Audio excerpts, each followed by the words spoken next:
Welcome, everybody, to the ABJ podcast in Not Cool in High School Horror Edition. Today, I am joined by my guest, Billy Trey, a.k.a. the Converse Kid, and Lily from Witchcraft by Lily. Now, before we get started, I got to hit you with a quick disclaimer. This show is for grown-ups and horror fans and the movie nerds and the people who don't mind a little gore with their popcorn. This may not be suitable for children under 18, and let's be real, this is absolutely not safe for work. If you're blasting this episode at your desk in the middle of the office, that's completely on you, champ. We anything can go. We might say something stupid, so I just want to put that out there to be upfront and honest. Yeah, I definitely don't make this content for kids. And if you listen to me at work and get in trouble, it's on you. All right, now here comes the serious part today. This episode is going to cover the movie Weapons from 2025. That means we're going to be talking about the following things. This is going to be related to what we see in the movie and what we talk about in the podcast. So if these things upset you or trigger you, be warned. Intense and graphic violence, disturbing imagery, themes of child abduction and manipulation, substance abuse, and the supernatural horror that might leave you linger long after the credits. If any of this hits too close to home, consider this your heads up. Still with us? Great. Because tonight we're diving into one of the most chilling and debated horror films of 2025, Zach Cregger's Weapons. Let's go. All right, so when we first started this is going to be a spoiler-free segment. So anything from here on out that we're going to talk about, stay to the topic of what we're saying, answer the questions accordingly, and we will get into a later part of the episode where we will talk about spoilers and things we're into. Feels like a job interview. Yeah. I'm nervous. You're making me nervous. Right? Don't say anything. Okay. All of a sudden, I feel like Tom Holland. Like, can I keep a secret? I'm trying to tighten things up. If you people at home hate this, I'm sorry. I'm trying my best. That was gonna be my note when I came here. That was gonna be my note. Like, I feel like you got off topic. No. Yeah.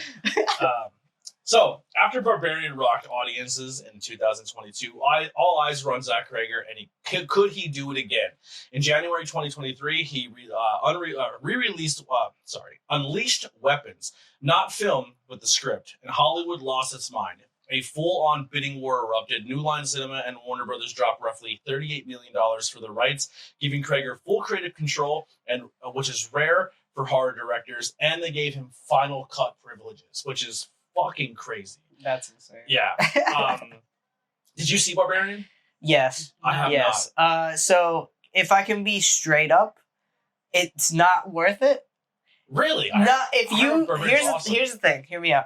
If you watch Weapons and that's your first introduction to his horror film era, you're not gonna like Barbarian.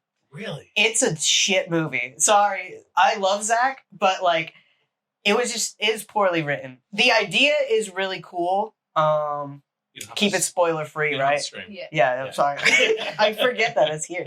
Yeah. No, my bad. You're good. So to keep it spoiler free, it's basically a movie about an Airbnb that gets quadruple booked in this and no one lives in this town, but the Airbnb is there, and no one knows that because they're outsiders, etc. And there's a being that lives underneath the B&B, and people die. I think that sounds sick. It's on the list to watch, so I'm definitely gonna watch it. It's just the premise of why the character kills is kind of weird. It's definitely a good scary movie, but it's just the plot doesn't make sense. As far as Weapons has a great plot, and you can follow it all the way through, and there's it makes you think, and then it never goes, and that's for no reason. You know what I mean? Maybe. So we'll get into that. He wrote it while grieving the loss of a close friend, channeling pain into horror. That grief became the movie's pulse.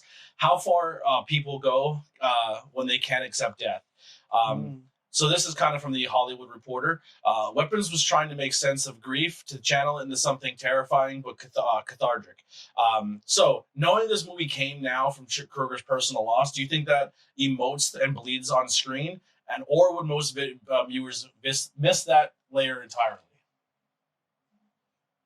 Say that one more time. Do you think that the emotion bleeds on screen from knowing that he had personal loss now? Yes. There we go. I don't know. I didn't know that. So to me, I missed that layer. For me, yeah, that makes sense now. It does, because in retrospect. The Wise Kid You Know was Zach's sketch comedy group that I didn't know formed. you did that. Yeah, Why Is Kid You Know formed after 9/11. They all met on 9/11. Just it's like the MCR story is like, oh, what's going on? And they go and they all meet each other. But yeah, Zach was a part of that comedy troupe.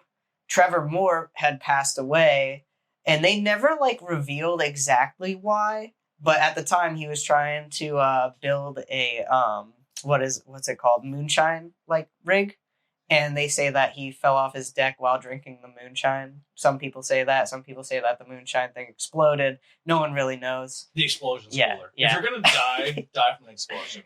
Yeah, That's the rule. people don't believe the true statement that has come out. Yeah. But yeah, so I guess now knowing that, what he was dealing with, that kind of makes sense. Like now I can look back at the film and be like, oh, this is more of a metaphorical, he's holding on to that loss and he is XYZ character. The only person that you really feel like really channels that grief is the dad. Mm-hmm. You know what I mean? Like, you have that generic, like, oh, the entire town's upset deal, but you don't really feel the impact of that until you meet Josh Brolin. Is it Brolin? Josh Brolin's character? The guy who plays Thanos? Yeah. Like, he channels the grief really well. And then she's more in grief of just, like, everything else. Well, no. Every single person is in grief Yeah. in some way, shape, or form.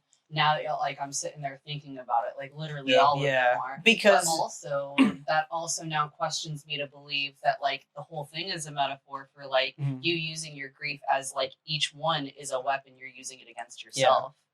Like you're holding on to that. Yeah, like how is it a spoiler to say how it's numbered as it goes on? Like it's chaptered off.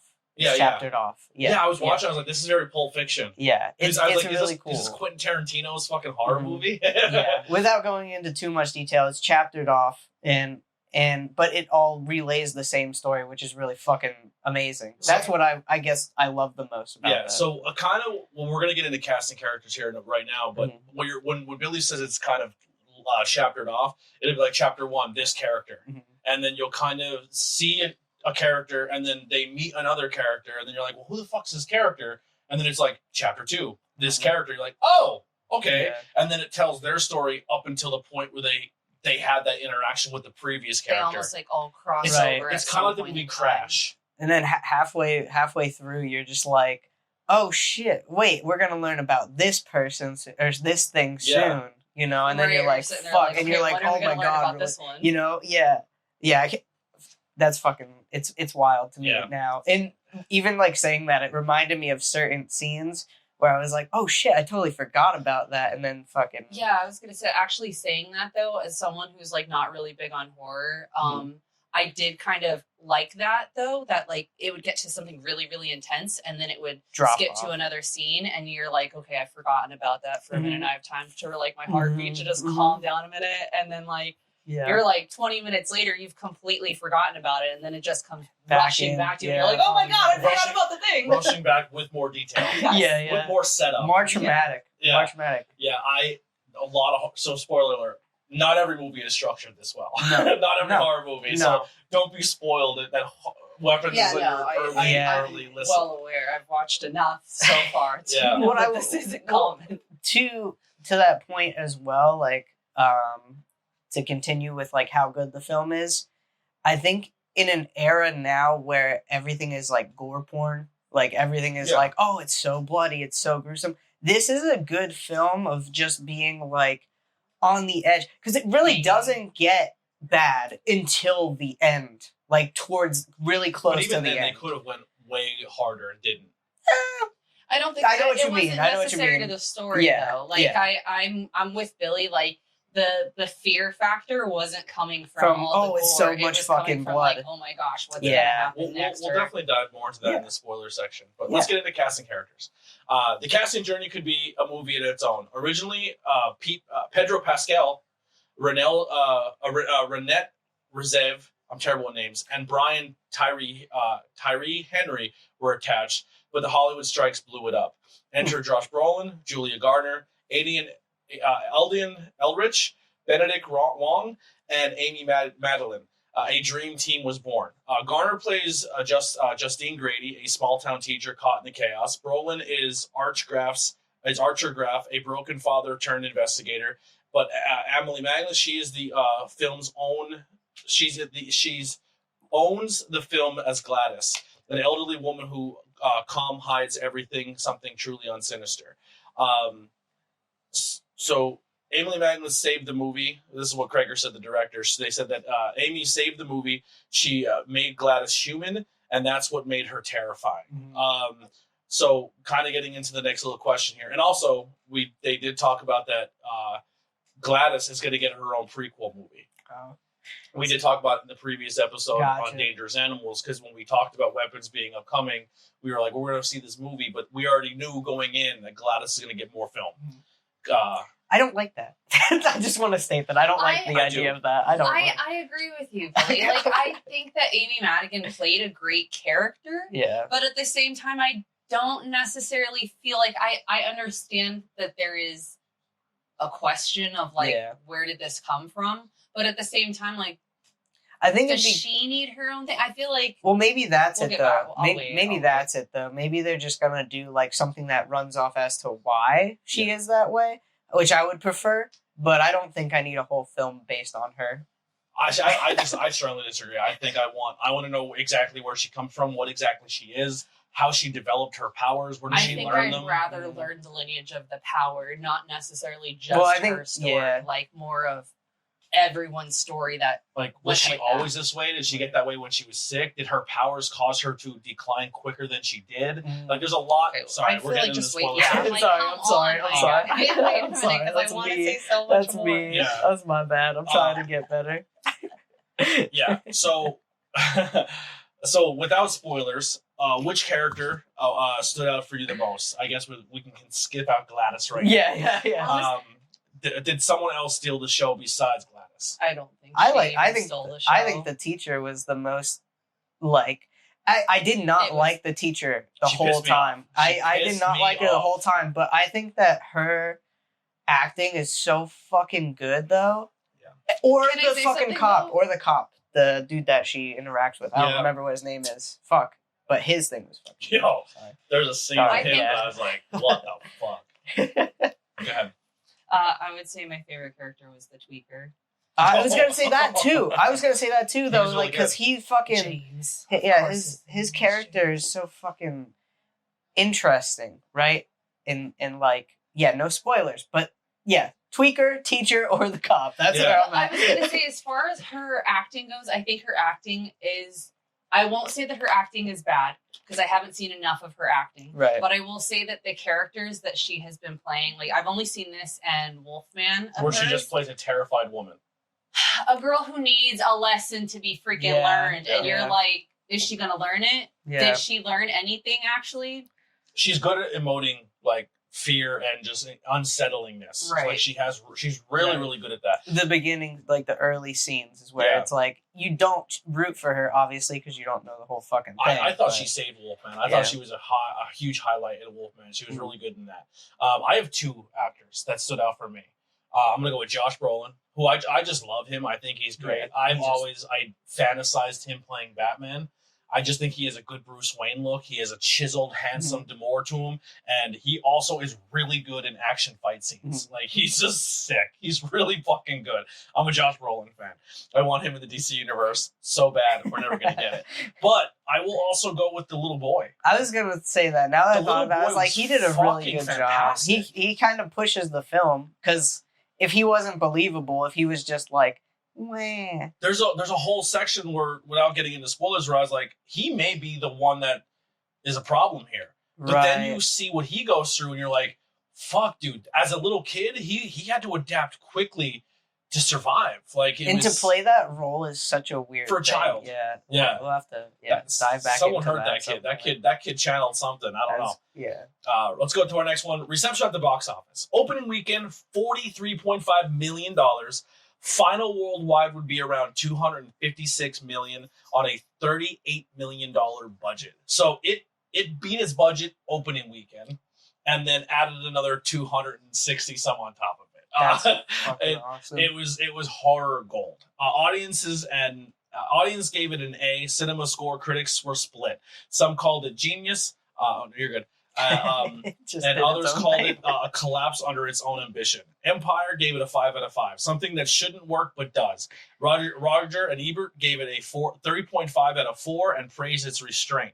I like that too. This is another movie kind of like Dangerous Animals, where they could have went like super gory horror, super children are in danger type shit, and they didn't. I feel like it did show restraint where normal horror movies are like, how fucked up can we make this? Right. And it gave really fucked up scenarios, but didn't have to visually throw it in your face. Right. Because like we talked about in the last episode with Chuck, like I'm trying to get her into horror, but I'm also not trying to get her to that 60s, 70s, 80s, late 90s horror, early 90s horror, where it was just like, we're going to hit you with some of the most intense slasher type stuff. Like 90s horror, like 90s Freddy's, I Know What You Did Last Summer. Those movies are slasher, but it's not over gore. They were all like kind of like PG-13 horror movies.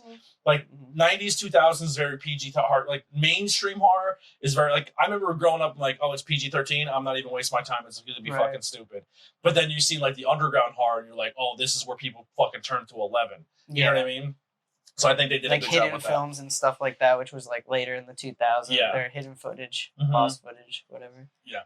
This movie sparks arguments that it's usually how classics are born. Do you think this kind of divide helps the horror, keeps it alive, or hurts movies like Weapons when critics don't agree at all? What, just Who cares, man? Just let the movie be. What, they were just, it was like a political thing because of the gun scene or something? Or I think when they seen Weapons and there was children in schools. They were insinuating it was like about mass stuff. I can't even say what it's about. Like, this is so aggravating. I'm sorry. No. But I disagree. I disagree that that's the whole point of it, though, is like, do you think that that's a good thing or a bad thing? And it's like, well, the people didn't even watch the film. Yeah. Right. That's the problem, is that pre like viewing, they're like, oh, Weapons, child, oh, this. And if you don't watch the film, it's like, of course it's going to, it's going to depict it one way. Like, you're immediately going to think that it is something that it isn't. Yeah. Without a spoiler, there is a scene where they do kind of show the tagline of the movie in a supernatural way, saying weapons, and it's like a clock, and then it's like a giant AK-47, and you're like, oh, here we go. This is what it means. That's what you that's what they insinuate. Like, it's like, no. I don't even know why, honestly, I don't even know why that was there. I'd like to maybe discover that more with you guys. But, well, I think without goes without saying, if what we talked about now intrigues you when you haven't seen the movie, now's the point. If you don't want to be spoiled, is your cutoff point. We gave you ample time. Yep. We are chomping at the bit to talk this movie. Pause the episode and watch it, and then come back. Or if you're a freak like me, and I like listening to people's spoilers sometimes. Like if I'm really, really, really into a movie, I won't touch it and do anything. But if I'm like, but I'm also someone who doesn't give a shit. Like, you can spoil it for me. I'm still going to watch it because I'm going to develop my own personal opinion. Yeah. We have a dude in the Discord. You know him. He fucking spoils everything. But if you spoil something on him, he fucking has a heart attack. Tony, I'm surprised you're talking about yourself like that. No, but he was trying to spoil Wicked too for me. And I was like, no, shut the fuck up. Right? I do that too. I do that too. But I was just like, he'll tell me like, oh, that movie was terrible, X, Y, and Z, and then I'll go watch it, and I'm like, did we watch the same movie? Right. Well, that's, I guess, where it comes into play is like, me and M, that's where the Barbarian thing came from. Her friend is literally a film critic, basically, like went to school to do all that stuff, got their degree or whatever. Come over. Without like throwing them out there, but they were like, oh, you like Weapons? Don't watch Barbarian because you'll be so upset. So I think that's what I was trying to say before, is like when I came into it, I was like, man, I really shouldn't have watched Barbarian after watching Weapons, because the jump in professionalism and writing within itself, and just the jump in like acting. But as a musician, you make your first album in your personal space with your personal equipment on a budget that you have, right? And then your music is like, holy shit, Converse Kid, your music's so fucking awesome. We now want to throw a $38 million production for you to make your next album. Well, here's it's not going to be the same quality as your previous here's the problem, though. They didn't need Bill Skarsgård. in the first movie in Barbarian, they did not need him. I'm not gonna lie. I didn't even think he's in it. Yeah, he's in it. He is a main character in it, and he doesn't do much for the film. If I'm being so for real, like he's a great actor. He's a great actor. The stealing point of the movie. But that was the thing. That was my concept. I know it's not about that, but it's about Zach and his writing within Weapons. It's like he had the perfect cast. So I do think he got lucky within that aspect. I do think Barbarian with a better cast lineup because they had Justin Long from Accepted, right? Mm-hmm. It was Justin Long. And he was also in Jeepers Creepers. Yeah, he was in this one for like a split second. Yeah, he's all over the place, but he's a great actor because he plays in the convenience store, right? Oh wait, we've gotten past the we're past the spoiler. Yeah, we're in the spoiler. This is, I think, the first horror movie he's lived through, right? One of them. Yeah. He does not do well in horror. Spoilers. He dies in Barbarian, I think. Yeah, of course he does. He doesn't get turned into a fucking walrus, does he? No. Tusk. Great movie. No. So, yeah, we'll talk. That's going to be a whole other topic. But Zach Krieger, because we're talking about films, right? He created the movie Miss March, I believe, as well, with Trevor Moore from The Whitest Kids. And that came out in, like, the early 2000s. I want to say 2004, 2005. So, in theory, like, this is his first major film, but, like, that one was backed pretty well. I think that was a Universal film. Yeah. I can't remember, but I think he definitely made himself a mainstay in film for going forward. I think he's going to be a director and a writer that people are like, oh shit, he has a script. Let's see what happens here. Mm-hmm. He also wrote on this TV series called Wrecked, I believe, and it's about, like, a shipwreck. And it just gets all fucky. But you can tell, like, if you watch that show, you can be like, oh, he wrote this part of the script. Like, you could see what's his writing. Like you can pull out that part. Even in, like, if you go into the Whitest Kid You Know skits, they had some dark fucking scenes. And it's like, oh, Zach totally wrote this or whatever, you know? Yeah. So, yeah, it's fucking awesome. Well, let's get into the spoiler section of this movie and just do a quick full story breakdown. So everything starts at 2:17 a.m. 17 children from the same third grade class silently leave their homes and vanish. Only Alex Lilly remains. I forgot his last name was Lilly. I did forget that. Yeah, you kept saying something. They're like, why can they just call him Alex? Like, why do they have to keep calling him Alex Lilly? Yeah, Alex Lilly. You're like sitting right next to him. Yeah. The town erupts into chaos. Teacher Justin Grady becomes a scapegoat. Meanwhile, grieving father Archer Graff launches his own desperate search. All trails lead to Lily's house. Windows papered over, strange noises within. A drifter named James breaks in and discovers the missing children in the basement, alive but catatonic. Watching over them is Gladys, Alex's frail aunt, but she's not just old, she's ancient in will. Using personal items and hair, she enslaved the town and draining the children's life force to stay young. Justin and Archer storm the house, facing enchanted versions of Paul, the cop ex, and James. Blood is spilled, spells break, and finally Alex mirrors her dark magic back onto her. The children's once victims turn on Gladys, ripping her apart like feral fucking creatures. The spell breaks, the town wakes, but the innocence is gone. With that twist hit, Gladys is the puppet master. Did it shock you or confirm your suspicions throughout the movie? Whenever the kids came after? No, like when you find out she was the puppet master behind everything. I think it would have had she not already gone to that house and did all that shit. You know what I mean? Well, the whole when time she goes to like hey, your aunt's coming, she's here, she's this, she's this. So like there was a point there where you weren't 100% sure if she was behind everything. And then once kind of she shows up and then the kid comes home from school and the parents are catatonic at the table. No, definitely. I mean, I'm always very like skeptical when I start watching films and I can typically guess the ending. I couldn't guess the ending for this, but I was like, okay, the aunt's definitely the fucking weirdo. Mm-hmm. When the second that they're like, oh, his aunt's coming to town, or you can't meet with his parents because his aunt's coming. Yeah, that was like one of the earlier scenes, right? It was the principal, and he was like, "I'll have to talk to his mother," or something like. Because the whole time you're just seeing that the parents are kind of sitting on the couch, not moving. And you still don't know why.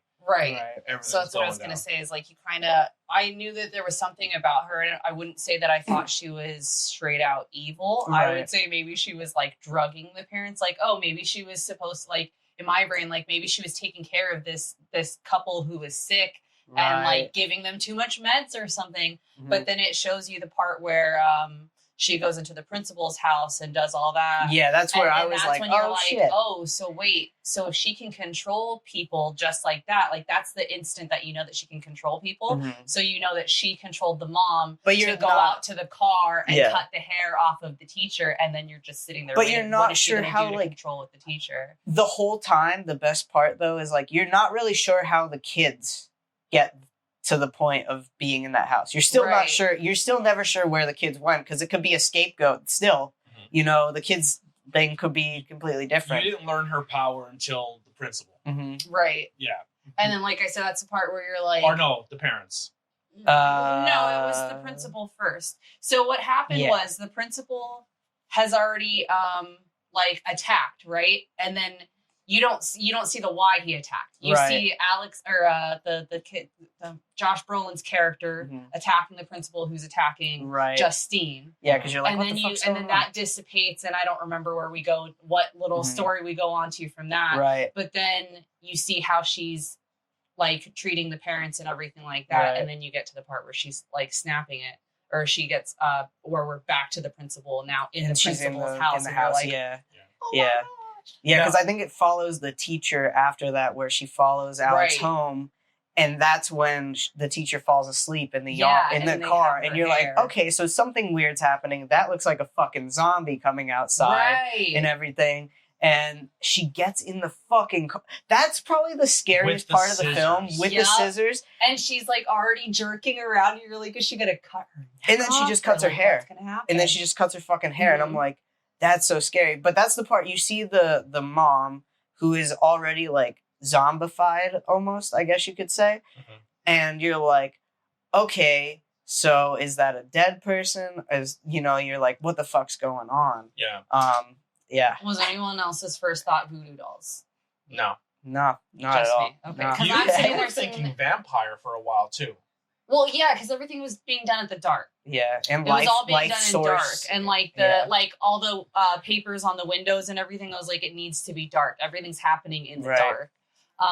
But I was thinking like maybe voodoo dolls, because I'm thinking like she has the parents, and like I didn't know what she was doing with the teacher's hair yet. Mhm. So I was like, oh, she's controlling them. Like she's Mhm. making little whatever with all of them, and then it got back Which to the she principal never and the she twig never and- uses the teacher's hair, Yes, she right? does. Does Yes, she does Yeah. at the principal's house. Kitchen. In the Yeah, kitchen. in the kitchen. She uses her hair for the principal. to Oh, go and after then her. Yeah. that's why he goes after her. Yeah. That's right. Yeah. She needed But the she hair keeps to. the hair. Like she took it, she takes it back off the stick and like tucks it away. And I was waiting for her to use it again, and I don't think she ever did. Okay. Yeah. I don't remember her taking it back off. Yeah. She like breaks it, and there's still a strand, and then she keeps it. Yeah, I she, think like, it might puts have been away. it could have been the principal's as well, because Oh, to use that's again. true, to use that again. Yeah. But then that didn't, That didn't happen Yeah. because he fucking dies. Yeah, that The part, which is moldy super eyes. fucked up, because so he like chases her. He runs all the way from his Well, house before that, to the he fucking gas kills station. his partner.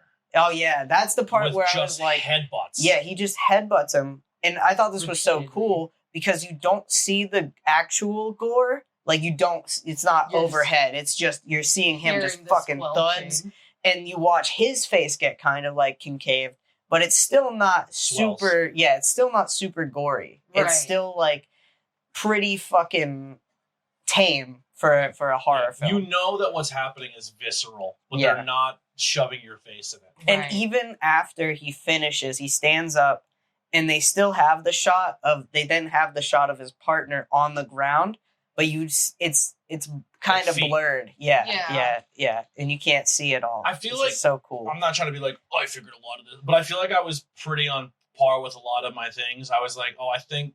So I thought from the beginning, I was like, I think the movie does kind of tell you a little bit of what it's going to go throughout the, like when they wrote witch in her car, and I was like, and then I seen Gladys, I'm like, Gladys is a Right. witch. Yeah. I think she has some type of witch powers. hmm And then because they write it in the red lipstick, and then she's wearing the red lipstick or the red paint. Yeah. And then when I was just like, but also she's a witch, but she's almost like a parasite. Like she needs life force. Yeah. And then the one time they're in school, they're teaching the kids about parasites. It's in the that too, but it's also in the TV show with the ants is the fungus that grows on ants. Yeah, so they were talking about parasites a little bit there too. Like Gladys is almost like a parasite, or she's a witch, or something along those. Is she demonic? Like there's a lot of different layers you can go with that. Yeah. The fucking. I'll tell you the scene that got me. Like I was just like, and it's not even like supernatural horror. It's not even scary. But when he arrests the tweaker, and he's like, "Do you have anything in your pocket?" And he fucking sticks his finger in his pocket and hits the needle, and he just calls him. Wow! I was like, what the fuck, man? And he was just like, what the fuck? He snaps back into it like, shit, I just fucked up. Yeah, because his body cam's on and everything. And the fucking like, police cameras on and shit. And then I thought that sequence with the cop was one of my favorite sequences of the movie because it was so real. Because then he goes back to his boss, which is his ex's or his current wife's husband, and then he gets caught cheating. Not husband. His wife's dad. And then he has this whole thing where he's cheating on his wife, and her dad's his boss, and then he just made a fucking mistake. That can literally get him arrested as a police officer. Pause. You're missing a whole nother layer to this. He was sober.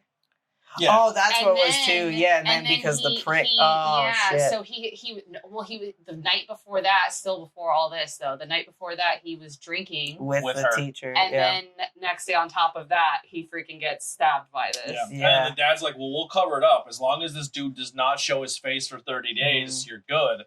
And then you see the fucker walk into the police station, and he's like, and you're like, why? Why would he even come around here? And then you find out he finds the children, which I was like, what a fucking good layer. It was that has to be one of my favorite sections in the film. I'll be so for real. Like, the tweaker puts a lot together. I did not like his character though. I was like, fuck, I don't like that. This guy is gonna go in here clearly just trying to rob shit, and then it's gonna like turn around. And then be like, oh, your tweaker's the hero. Like, I don't know. Like, it felt weird, right? It felt like a weird way of them to, like, put his character in there. But then it, like, kind of closes in and you're like, oh, shit. You know? Like, the redemption is... And it's like, you feel even worse because it's like, oh, wait, no, he's just trying to turn his shit around anyway. And then when he's hiding in the tent, and you think Gladys is going to come and get him, and he fucking has the needles again, and hits the cop again with needles. He's like, you and these fucking needles! I would like to go to that, right? So, there's imagery of her so many times before you even see who she is. Yeah. Before she's ever come into contact with these characters. Yeah. And that's the thing that I either don't like it or I don't understand it. Because you see her, she scares the dad. Yep. In his like dreams, she scares the teacher, right? In her dreams as well, right? Yep. Like her face pops up when she's laying in bed at night, and then it's from the ceiling. So you're seeing all this imagery of a lady with like orange and like the lipstick and everything way before you ever get to know her, and then it finally clicks. But I'm like, why would you have to show that, or why is that a thing? You know, that's not something that they ever come back to in the end. So I think she's also very hyper aware of keeping the story where it needs to be and like who's onto her and who's looking into her. And the teacher was definitely one of those people. The dad was one of those people. And the tweaker just happened to be a guy who's like, fuck, he's figuring shit out. So the tweaker already went into the house and found the children. Right. And then she was like, well, now I gotta follow him because he could fucking ruin everything for me. Right. So she's essentially, she does have the power to fucking get into your mind with her thing. That's just the only ability we know of with her. So if she can do that, she may have other things where she can maybe astral project, or she can make you astral project and make you like get into your head and almost invoke that fear. Like that's one other reason why I want more Gladys, because I think there's more abilities to her that we might not even know. Yeah, that might not relate to like the things that are going on necessarily in this story or something because like that. The best way to discredit somebody, especially if you're trying to do something, is make them seem like they're crazy. Mm-hmm. And if you're sitting here saying, I'm having these weird dreams, and you confide in someone, and someone's like, how about this fucking person over here? You know what I mean? And then immediately you're discredited as a person of contact, and now Gladys can keep doing what she's doing. Right. No, for sure. That was just one thing where I was like, I get it, but like she never physically came in contact with them or something. You know what I mean? Like it's not like they had their belongings there. Well, maybe the teacher, because the kid goes to school and then they are already missing. Yeah. But like, I don't know. That was just the only thing where I was like, well, why would you show her immediately and then, fucking later on, obviously it like resembles itself, but it's just like, I don't know. I feel like as far as like seeing more of her story, I don't really see a point in it. I had more questions as like what happens to her power now? Like does the kid end up becoming the next version of it or like something like that? Like, but I'm not saying again that like are there more questions and can we find out more stories? Sure, but like was the premise of who Gladys was enough in this story? So you think weapons should just end here? No. But I think she's saying, like, Lily's saying, like, why Gladys? Weapons. Or, like, with just the power itself. Right. Like, the origin of it. To someone else. Yeah. Or... I would like... I feel like you can squeeze at least 2 more movies out of Weapons. Mm-hmm. I think you can give us the prequel with Gladys, which I'm cool with. And then I definitely think we need to learn more about... So here's the thing, too. I think you give us the Gladys movie, and then you also see... maybe someone come out of her ability and what actually happens to them. And then you in your brain can start piecing, well, oh shit, if this is how their long-term effects is, what about that fucking town? What about those kids' parents? Right, because like at the end when you see... You have no idea. When you see all the kids, they're just like, what happened after they tore this old lady apart? No, they couldn't even talk. Really? They were all like catatonic. The narrator says in the movie, everything kind of went back to normal. Nobody talks about it. The news, everything kind of just acted like it never happened. Right. It's like a year later. A year later, some of the kids are now starting to talk again. And I some like, don't do anything. Because the parents, there's the scene, at the end, there's the scene where, like, finally, they break the kids out of this spell because Alex snaps the fucking... thing in the water as his parents are chasing him. He goes into the bedroom. He takes her real hair from the wig, puts it on the twig, pricks his finger with the blood, snaps it, and then all the fucking children go crazy, and you're like, oh shit. And you think kind of that they're gonna go rampant around the town because you're like, how could anything else happen? Well, no, he took her hair, her hair. But the wig, right?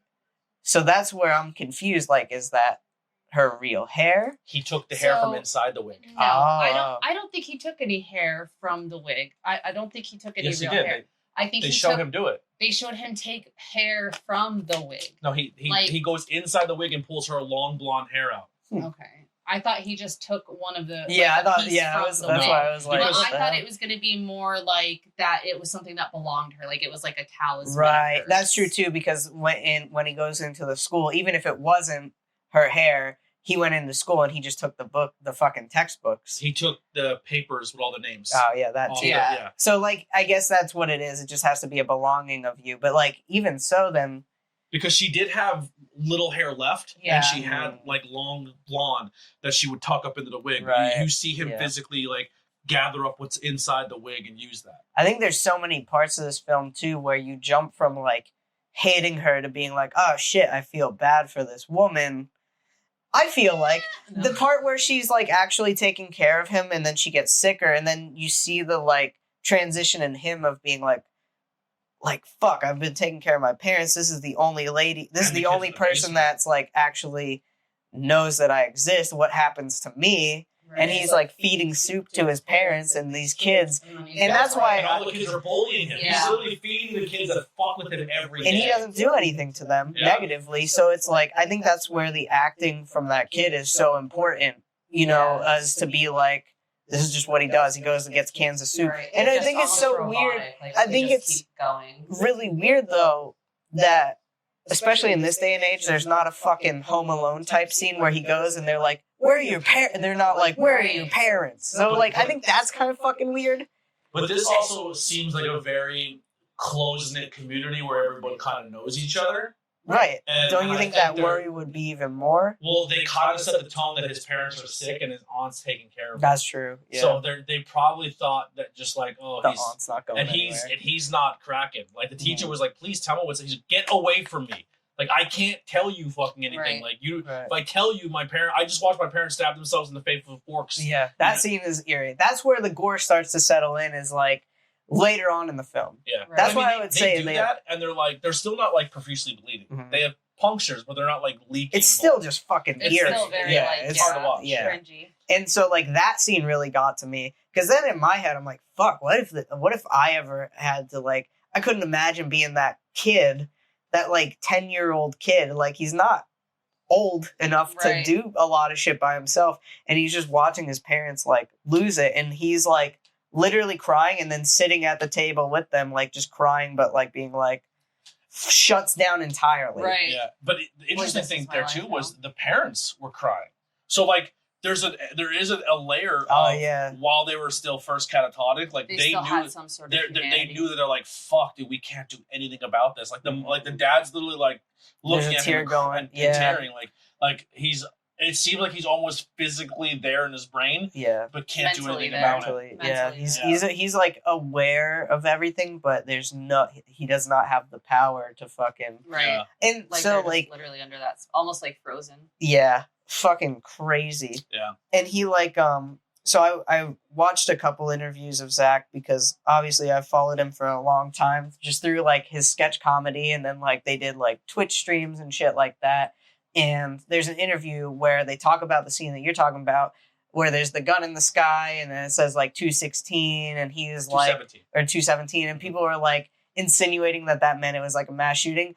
But if you pay attention, everything happens. Yeah. And also if you pay attention, it's just insinuating like the dad was in some kind of army or Marines, like he's been previously deployed or like something. It was like a yeah, exactly. But he never expands on that. He's like, I don't know why I put that there. But I think that's all it is he's just like, it's just a cool visual. Well, the idea of weapons is essentially, you want to take this one? I know that you were kind of hinting at that earlier. Oh, I don't like the term, the kids were, everyone was kind of being weaponized with her ability. Yeah, like her ability was weaponizing people. I was saying that, like, almost like in the whole movie as a whole, everybody had some sort of grief that they were dealing with, that they were like trying to keep a secret. Right. And they were all, it was all being used as a weapon against them. Yeah. Who do you think was the most innocent bystander to this whole case? Can I have a list of everybody first? I think it's super easy. I think the kid? The principal. Yeah, the principal didn't do shit. Just chilling at home. No, you know what? No. I don't agree with that. Yo, that principal was like, I don't want to be involved in this. I don't need to know about this kid's personal life. I don't care about what he's going through. True. The fact that he just lost 17 classmates. It's whatever. Like, get over it.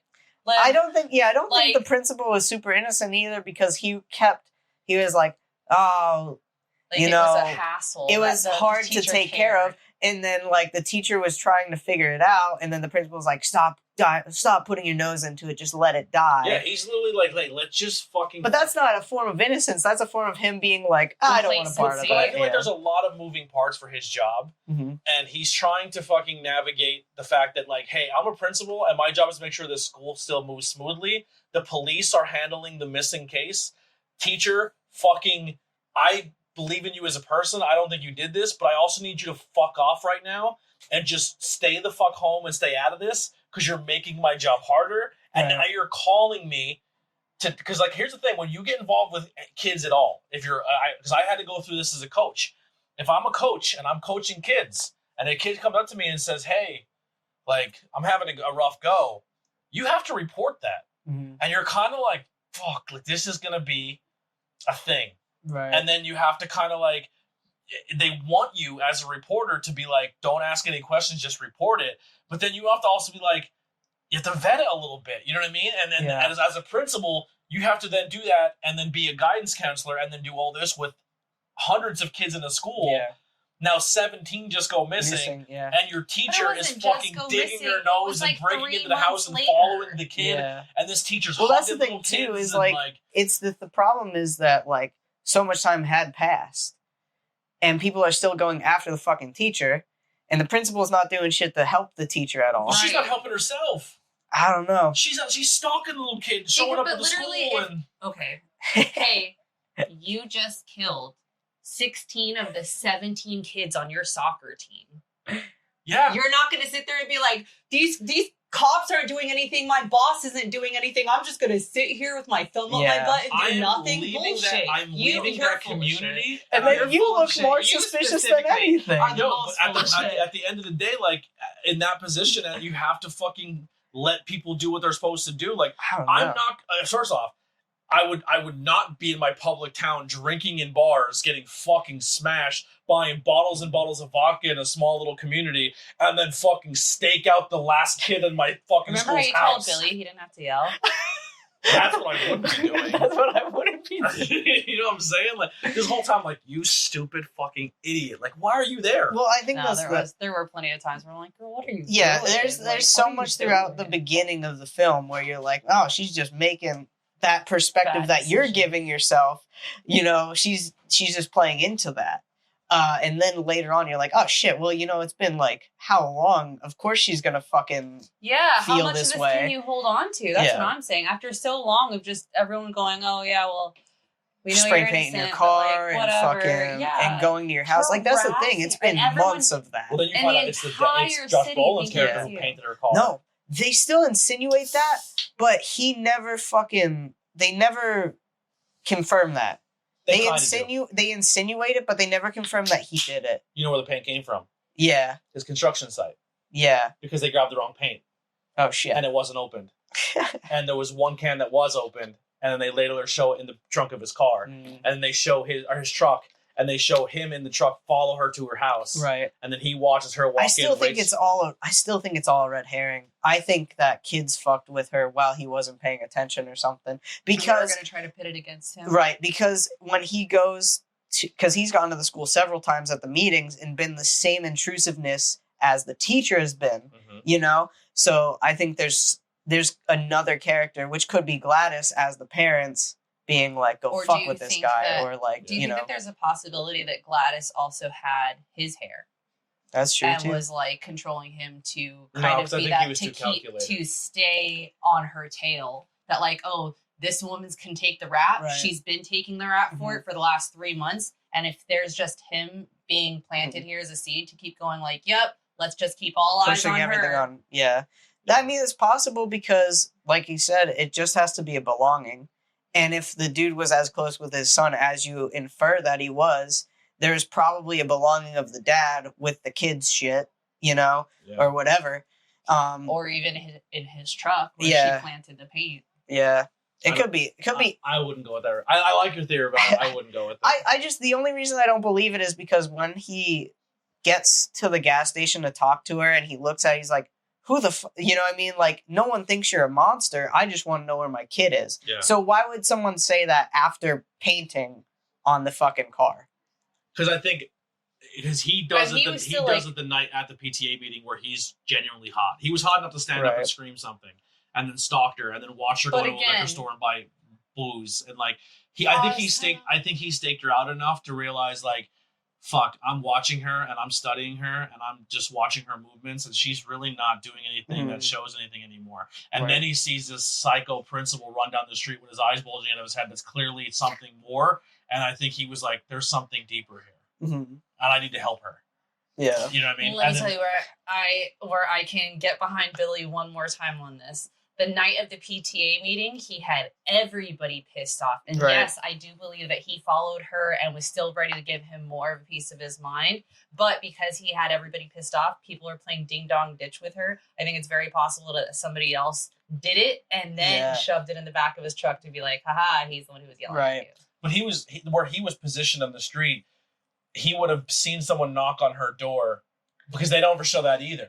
Right. Because I think he was the one that knocked on her door so she can come out and see the message she left on her car. And then maybe a lot of it too was just her anxiety. Yeah. Because she hears a lot of things. Yeah. And then she goes out and it's just people walking by. So there's so much that's like insinuated, but not too cleared up on. But it's like totally okay because it's just, how you weaponize your fear and your whole he was a gangster emotions. Too, like triangulating to where the kids ran and where they ran from, and then and he's like, here's 2 paths of 2 cameras I have, like, and he's like, adjacent that's to each other. That's her house. That's Lily's house. Yeah. You know what I mean? So like it was done really well. Yeah. Let me just get to my last sequence here, and we'll get close to the end. So in the end, Alex becomes both the hero and the heir to the darkness. By using Gladys's own spell, he inherits part of her legacy. Originally, Krager planned a silent ending, just one child staring at the camera. Test audiences demanded closure, so he added Alex's voiceover and redaction. So so it is Alex's voice. That's what they're saying here. I don't know if that's confirmed or not, but I thought it was one of the kids' voice, the narrator. Yeah. So Gladys equals grief that refuses to die. The children's revolt equals victims reclaiming their power, and Alex's fate equals trauma reborn. Maybe the cycle begins again. It's not a happy ending. It's a survival horror, messy, haunting, unforgettable. Do you see Alex as free or doomed to repeat Gladys's what Gladys started? Yeah, I think it's a struggle. It's a struggle because, like, I don't know. After if I were to be that kid that went through all that trauma, I think I would just be like, "It's over. Life's over for me. I'm gonna check out." You know what I mean? You're also a kid who's super traumatized, who's been bullied and picked on and watched. But then also, I'm just going by the pop culture version of witchcraft and spells and shit. Right? How he could utilize all that shit to like get what he wants. I've done a couple episodes of Truth Behind Illusion. From what I've learned from magic and casting spells, that if you do set negative intention in a spell to go after someone, there is a blowback to that. You're gonna get some negative shit thrown to you if you were going to use magic in a negative way. I don't think this is necessarily a truth of all magic, but it more encompassing blanket statement. There's always like a price to pay. Sure. And I think once he used the magic to save the day, but I think there's going to be something attached to him because even though he used the magic for good, he used dark magic. Yeah. So like insinuating that like maybe the reason that Gladys used it ever in the first place was because of a land of negativity. Right. And then in turn she got sick and she was like, well, if I just use it on one person that was a bad person, and then she was like, shit, that bad person wasn't young enough. I need it as a life force to keep myself alive. Yeah. Or what if it was like, let's say that she had her own Gladys, right? Like if this is and it's a just trauma a pass circle, down, and she's like, I don't want to have to pass this on to someone else. I'll take all of this responsibility. Trust me, kid, you don't want this type thing. And because you don't know how long she's been doing it for either. Like, that the mom says something about, oh, Aunt Gladys was staying with so-and-so, but she passed away, as you remember. But Aunt Gladys is sick, so she's coming to stay with us. That's crazy. So she was like using So it's like, so she's kind of just going from like this town to that town. And it's like, oh, she's a distant, like, oh, how come I've never heard of Aunt Gladys before? Well, and the thing is, too, is that like Aunt Gladys could have never been a part of the family in the first place, I think. And then she met the parents. It was like, they look healthy. Because the dad didn't really know anything about it. The mom knew most of it. And the mom was even like, oh, she's a distant relative. We invited her to the wedding, but something like that. But like, oh, she's coming and we're coming here to take care of her. Yeah. And, which is all the more reason why we need more Gladys. I guess that's why they set it up like that, is like you'll find out how she met the parents, and it won't be the fact that she's calculated, how she goes about life. Yeah. I'm still more curious, like how you're talking now. I'm more curious to see what happens with Alex in the future. Like, okay, so then what's next for him? I think just because we're riddled in a world with prequels, that some of us are like, I'm over the prequels. I don't care about what's in the past. Tell me how you're going to change. But here's the thing: Weapons is very unique and different, and it's not a rewash of something else. And if you're going to give me a franchise based on something new and a new idea, fucking I want to dive into this franchise. I guess that's what I really want, is to know what Zach had watched or like what inspired the way that he wrote, because it doesn't feel the same as anything. Like the way that's written is it's structured. It's structured so well. Yeah. And that's where Justin came in. He was a parent of one of the kids, and he was coming home with the shopping bags, and the dad encountered him because the mom was like, "No, you can't see the fucking footage." Yeah, you can't. It just clicked in my head, and then he walks outside, and the dad's there, and he was like, "Hey, let me talk to you," and he like threatens him. He like puts his hand up on his shoulder and shit. Yeah.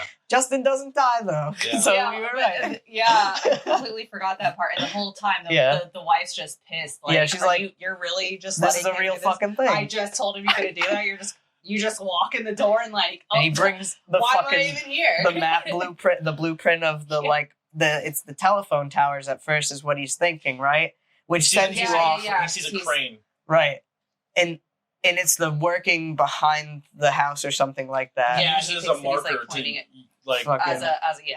It's so weird set up because I think at first they try to make it seem like, oh, it's like a follow the telephone wires. Where do they intersect? And then he's like, oh no, it's different than that. It's the fucking house. Yeah. Right.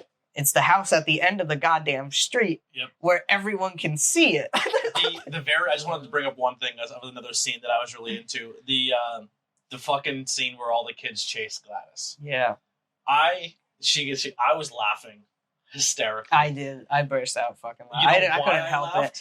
The fucking scene, is it where... Jackass? Yeah, where they're running through the fucking house. Just random people's houses. Well, it was set up in the thing of like they were showing off a new house to someone who was going to buy it. Yeah. And they just had like Johnny Knoxville break through a fucking window and be chased by somebody else.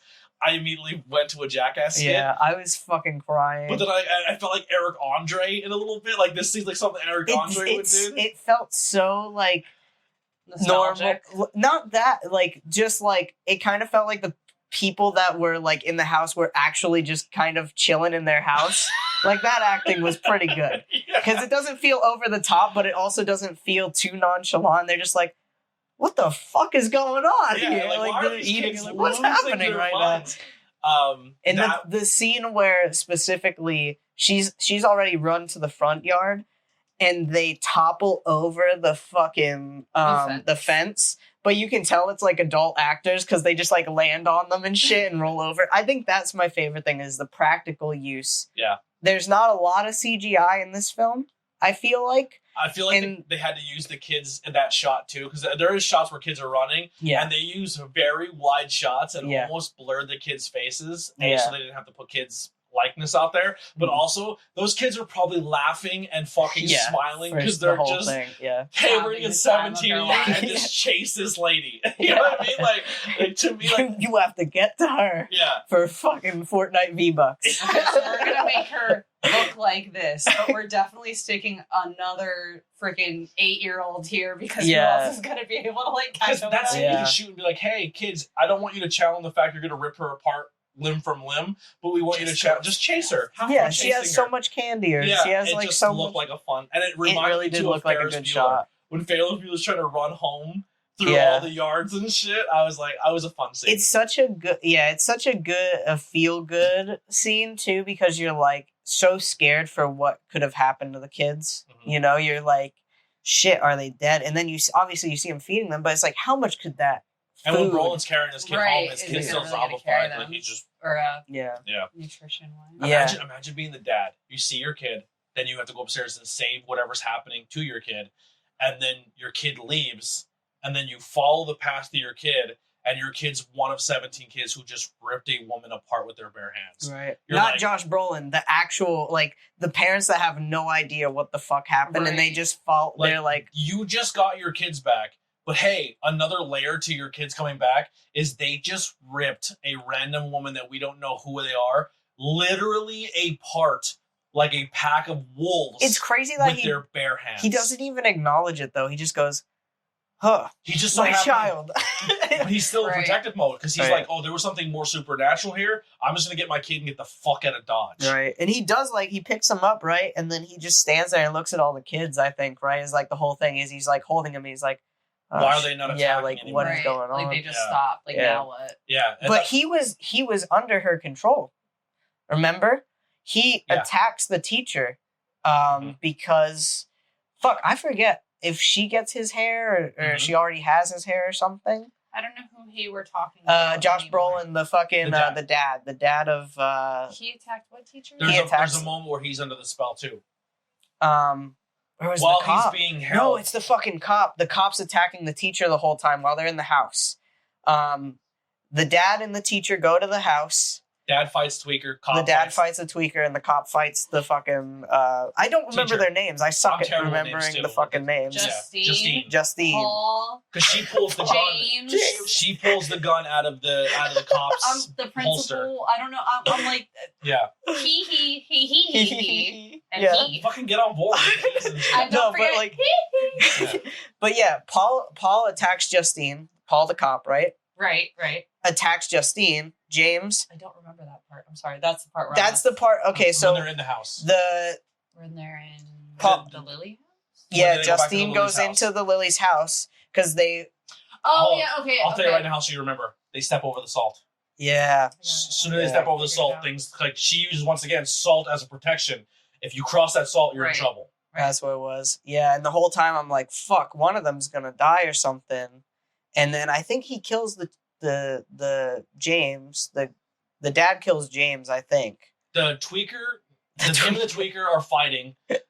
Knocks him into the basement while he's on the steps. Oh yeah, you see all the kids. She pulls the holster out, shoots Paul because Paul she can't control him any other way. She shoots Paul, gets the gun, shoots James on the stairs. Yeah. Then the parents then come after because the kid stepped over the salt. Because he thought it was the only way. Right. That was a whole other thing too. He was past that point. He's like, "Oh, you have my mom. The kids are here. Yeah. There's shit going on downstairs. I've had it." Yeah. So Gladys fucking realizes that okay, shit's going south. Yeah, someone's gonna come to the house. That's like her protection. So she like takes salt and puts it across her doorway, and I believe the parents are down the hallway upstairs. She has the salt at the downstairs with James and Paul. Yeah. And then in front of her doorway upstairs, she has the kid's parents like standing guard outside her doorway with like another 6 feet in between them and her door. There's salt and more salt. During the struggle of those two fighting downstairs, Gladys goes downstairs because now her doorway's open because the parents are chasing the child and they're trying to like shining their way through the door to get to him. She goes downstairs and during the struggle somehow gets the dad's hair, Brolin's character. Right, that's where that comes into play. And then she uses Brolin because she's like, oh, this dude's strong and fucking can handle himself. To take out the teacher. Or Pauline, right? Yeah. Justine. Paul was the boyfriend. Paul was the boyfriend. That's their power couple name. Because once the kid has the stick, snaps it, the kids kill Gladys. Gladys's power is now broken because she's no longer a conduit to Brolin's character, and he snaps out of it. Right. Yeah. Fuck. Because he's about to choke her out. And he has it now. The kid has. But he's like the only one that breaks out of it. I guess because it's so soon, right? Because it doesn't sit in that she's soaked any of his life source, I guess, maybe. And he just snaps out of it. Yeah. But everyone else was like fucking... But you could also attribute that to maybe his military mind, where he like, once he snapped out, he could recover quicker. But the time frame wasn't there long enough for him to be drained of his life force. Right. Well, the last one here is fun facts and possible Easter eggs. No. I think the bulging of the eyes thing, because I was saying too, it looked like his head was the Asian teacher's head was going to explode. Yeah, but I think that's because of the damage he caused to his own brain and his own skull. That's what I had thought at first. Yeah. How many times just like where he was smashing in his head on his partner. That should be a drinking game. How many times did the principal slam his fucking face off of a surface? Because he does it in the gas station too, like several times. The time 217 can possibly be a nod, or is a nod to room 217 in The Shining. Gladys's full origin story was filmed and cut for pacing, so there is an origin story that was cut from the movie. So maybe we get that in the director's cut later. It was already in the film, and then they were like... So that could be also why they want to do the prequel as well. That would make more sense for sure. The structure is inspired by Mongolian prisoners. I've never seen that movie, but that's what it says here. Marketing used fake local news website, so the realistic footage fooled people. I don't know nothing about the marketing of this movie, so I didn't see any of that. I didn't see much marketing other than weapons. It was the kids. It was the kids running out doing the airplane thing. Doing the Naruto. Run, yeah. Warner Brothers has confirmed Gladys prequel is coming. Of those trivia bits, what hits hardest for you? The Shining tie-in, the viral marketing, or the Gladys reboot that we kind of talked about at ad nauseum? I didn't know about the Shining thing. Like, I didn't know if that was like a genuine thing or if that's just like, because there's a lot of shit that people have put online about the film, and I'm like, that doesn't sound. So I don't know. The way that I was looking at the whole 217. Okay, ready? You ready? I'm gonna take y'all down a little trip. First of all, the thing starts at 217, right? We've already talked about the teacher Justine having a nightmare with the witch in it, and then the dad. Yep. Just Brolin's. I don't What remember. Is his name? Fuck. I'm gonna look it up now, and I'm gonna feel like it's something Graff, right? McGrath or something. McGuff. It was Graff. I feel like. Let's go back to. Anyway, I'm gonna be like Josh Brolin's character in Weapons. He also was having nightmares or like foreshadowing, right? Of her, yeah. Of her at 2:17 in the morning. Right. But there's 2 people who've seen them, and 17 kids go missing. Right. Interesting. 2 ratio 2 to 17. I was thinking that, or like them 2 against the 17. I was thinking that, or the teacher and the student are the only ones that didn't go missing out of 17. Yeah. And that was my thought process was like, I like that better. I like that better. 2 out of 2 against 17. Archer was his name. Archer, thank you. He looked like an Archer. He looked like he could play a live action Archer. Yeah. Fucking crazy. Here's what it was.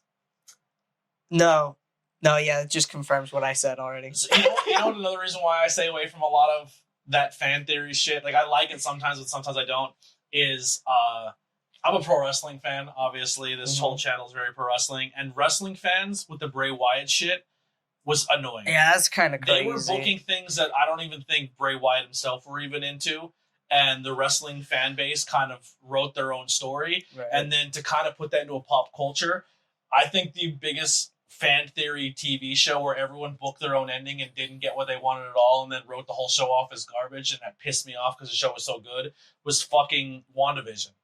WandaVision was I still haven't watched a second. It's so WandaVision at the time when it was coming out, because Marvel was like, no, we're not going to give you every episode. We're going to make you wait every week, which I thought was fucking awesome. I hated it so much. That's why I only watched season 1. And I was like, because every week everyone was like, it's Mephisto, it's this, it's that, it's this. And they got none of it. And they were like, well, that fucking whole show sucked. I'm like, no, WandaVision was excellent. Yeah. You just didn't get what you wanted on somebody else's art project. Right. Fuck yourself. And wrestling fans do that too. Like, well, it wasn't booked the way I would have booked that. And I'm guilty of it sometimes. I'm just like, that doesn't really make a lot of sense. I'll see how it plays out. And then 9 times out of 10, they don't play it out anyway. They're just like, on to the next one. You're like, you fuck. I just feel like, as far as like films go and stuff like that, or like books or anything like that, and I guess wrestling too, I've learned through music that like writing in the broadest way possible is the best way to reach every type of fucking audience. So never having an actual bulletin for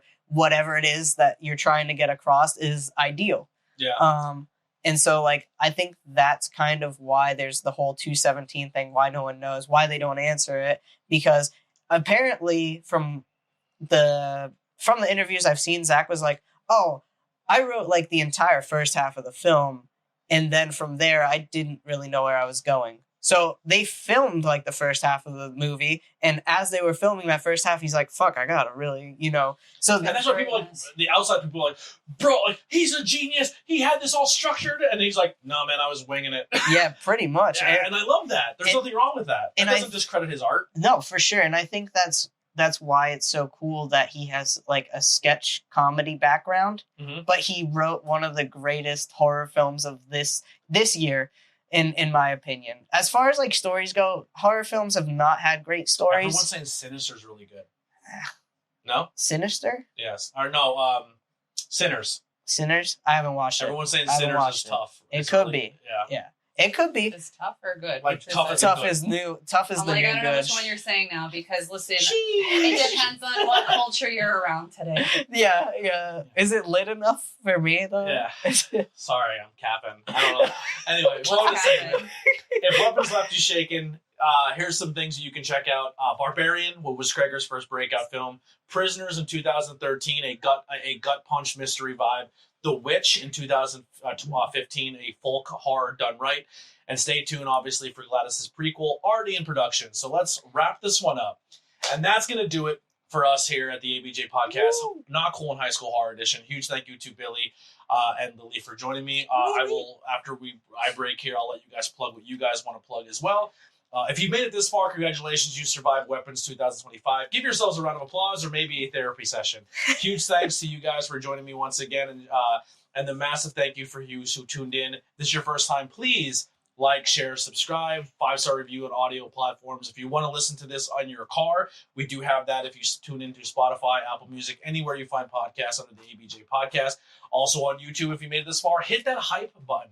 We had a bunch of people hype up the last video, and Dangerous Animals hit 200 plays. Oh, that doesn't happen very often for me, and it makes me feel really, really good. It makes me excited. And my momentum is right now is on an all-time high. Is that a new feature? What? It has to be the hype feature. It is for smaller I was like, channels. what the hell is that? Yeah, so you earn XP points by watching YouTube videos. So if you say to someone, "Hey, insert 100 friends, just hit subscribe to my YouTube channel," that doesn't really do anything for you. But if people continually watch YouTube and interact with YouTube, you earn XP points. Yeah. Then you can use your XP points to hype up content even creators. more so than what it. Yeah, that's for cool. free. That's really cool. Yep. Yeah.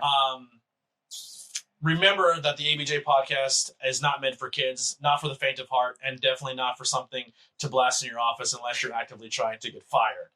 If you like this breakdown, hit subscribe, share the show, tell me what you thought freaked you out the most. Till next time, stay curious, stay spooky, and keep horror movies. Keep your horror movies weird. So, Billy, to close out, tell people where they can find you and support you. You can find me on Instagram, Spotify. I don't know Spotify. I don't know about Spotify right now. I'm on Spotify, but should I be? Why? Every. Dive in. No, it's all good. No, Spotify is just not a great company right now, and hasn't been. So, debating on if I should drop off. There's a lot of things where it's like people want to be on Bandcamp right now because it's just like supporting an artist at the bottom is like impossible. I get you. Yeah. Let me hear you. Let me break. I understand sometimes people are on this like, let's fight the man and fight the establishment. We don't have the luxury. Yeah, we don't have the ability to do that and make it work and not reach out of this fucking Schuylkill County mind state and playing shows in Pilgrim. Nothing wrong with playing these shows, but if you want to grow, you got to be on the platforms. Do I like Walmart? Do I like fucking Amazon? Do I like these? No, but it's fucking there. It's embedded. There's nothing we're gonna do about it. Yeah. Don't remove yourself from the biggest platform for people to listen to you because you want to be with the folk punk scene and fucking be on Bandcamp. There's nothing wrong with Tell somebody how to live their life. There's nothing wrong with Bandcamp. Don't tell somebody how to live I like their Bandcamp life. because they can actually pay the artist directly. Yeah. I think it's a great service. But don't fucking make your net smaller because you're trying to definitely, killing accessibility is probably the worst crime that you can commit on yourself. Stay true to you, Billy. You do what I'm not ever gonna do it though right now, but you have to state it. You have to say it. I don't like it. Yeah, I don't know. It is tough right now because there's so many fucking people in the industry that'll ultimately could cancel themselves, but they'll shame you for it. But it's like, you're doing it, dumbass. Yeah, like, I'm not fucking ignore that shit. But anyway, you can find me on everything as the Converse Kid, no spaces. I think on Instagram it's like underscores. Yeah. It's the _Converse _kid. Maybe I'll get sued for that one day. Sick. But I have a tour coming up in November, so be on the lookout for that. It's gonna be fun. Next weekend, sir, you and I will both be. Oh yeah, somewhere. Yeah. I don't know if it's gonna air by then though. Oh shit! Really? Yeah, it's not oh, you son of a bitch! Yeah, we're recording ahead of time. I'm trying to get a bank. Well, if you have a next week, last week, if you have a time machine, Pink Moon Collective, October 18th. I didn't book anything for this month. I don't have a lot to fucking go off of because I was like, I got booked. Oh, son of a bitch. Yeah, I'm double booked and he's also booked. I just got booked for a wrestling job. Oh shit! Yeah. Who are you with over that? New Era Pro Wrestling wants me to come in and do ring announcing. Oh, that's rad. Yeah. I feel like I've heard of them. I used to work with them, and then we kind of went our own way. You worked with them up in Scranton. They were the ones who sponsored the vape people. Sponsored them for a while. Oh shit! Yeah. Okay, at the Union Vapor thing. Yeah, That's they're a good company. I have no beef or anything, but nice. we kind of went our own ways, and they asked me to come in and help them with some ring announcing. So why not? That's sweet. Yeah. Hell yeah. What do you want to plug? I will also be at the Pink Moon Collective That last people- week. yeah. That last and week. the following week, I will not be anywhere. But yeah, I'm doing the crafting thing. I'm making potion pads and Which are really crocheting rad. and I never thought quilting of that as to and be a thing. I making like these because like things. you can fold them up and take them with you. Like Yeah, if you're it could like be anything. yeah, I like it a lot. you can wash them. Yeah, Hell they're yeah. washable Sweet. and Oh. insulated, so they actually don't leave a ring. Like, cause I like my yarn ones. I like the crocheted look of Uh-huh. coasters. Like, I don't actually have one sitting here behind me. I hate me. Anyway, but The tiny holes. they with the kinda little like. holes in it, when you have condensation, it'll still seep through, and Yeah, like it's obviously defeats- the yarn will defeating soak the up purpose some of- of that, yeah. but some of it won't. Yeah. And like so the crochet ones are good for like warm Mhm. stuff still. But as far as like if you have something with condensation, it has that little bit of padding in Yeah. it, so it like soaks it up and absorbs it, Word. and then it's Is the washable. condensation the problem, or just the bottom of the glass leaving an imprint? I never understood that. Both. It's the The condensation. condensation is coming from the outside, and then it sticks. Like it goes, Yeah. it drips down to the bottom, and then it sits under the ring, and it holds. Like it onto wouldn't the leave water. an indent if there was no condensation. Right. So the basically. coaster is stopping the water the from surface soaking from into touching the the wood. surface, Right. Yeah. but the water itself getting on the table is not a huge deal.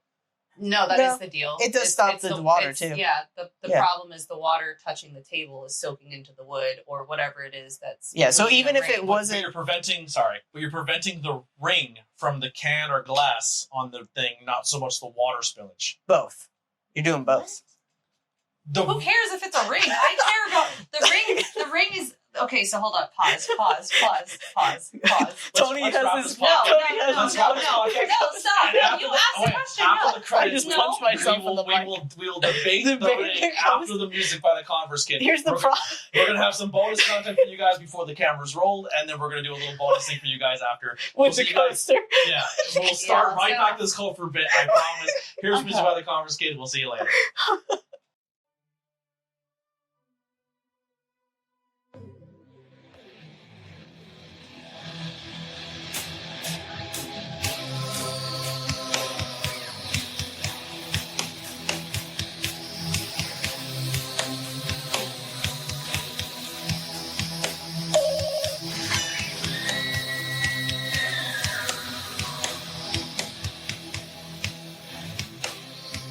Like, got you. I don't even remember what I ate. Literally, the doctor was asking me this morning, "When's the last time you ate or drank something?" And I was like, "Oh, I didn't eat dinner At a last point- night. at a Oh point. fuck, what is last time I ate?" And then at the very, very end, so this is what I'm going to do too. So remember the old school pop cult, like the old school not cool in high school, where it's like, hey, what else have you been into or watching or like stuff like that? I still want to do that. Yeah. So once we stop the episode, like, hey, this is it. That's the end of the topic. Mhm. The music hits. Your music hits, Yes. and then it's we kind of almost like a mini episode where it's like 15, 20 minutes of just like, hey, this is what I've been into. This is some music I'm listening to. Stuff like that. Right. And then any albums come in, like if you want to, if you just want to come for album reviews as well, that's in. Like, so I know she wants. I told her I'll do some Sleep Token stuff with her because she wants to cover Sleep Token. Yeah. And then every week we can kind of rotate. Like you pick a band, I pick a band, she picks a band, and then we can kind of do like a thing where it's like, oh, it's Billy's free this week. Let's do an album review. That'd be rad. I'm down. What do you think the odds are that AI will pick up a skull and think it's a face? Pretty likely. Nah, that one's nah, fine. you're That one's fine. You're fine. Head, it gets head all the time. Yeah. But listen, there's a lot on your shoulder. Over there, Yeah. So. Do you want me to just move that back a little further? How can you see? Oh, you got the screen on your side. Yeah.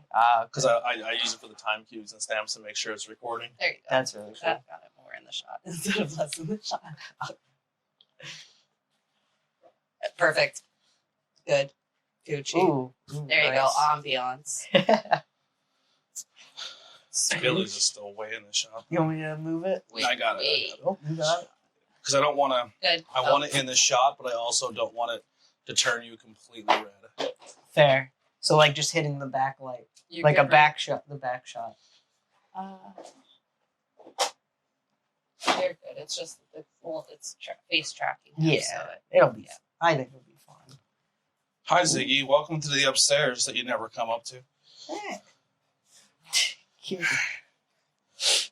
Make a tighter shot on Billy. How does my hair look from that angle? Good. I feel fantastic. I forgot my hair. Yeah, I forgot my hat. I like that. I forgot my hat in the car. All right. As I parked on the side of your house, I was like, "Am I in the right place?" Right. Feels like a fucking horror movie coming in. All right. I say everything would be a horror movie. No. Cameras are rolling, so please don't smoke right now. Did you already smoke? I just hit my vape.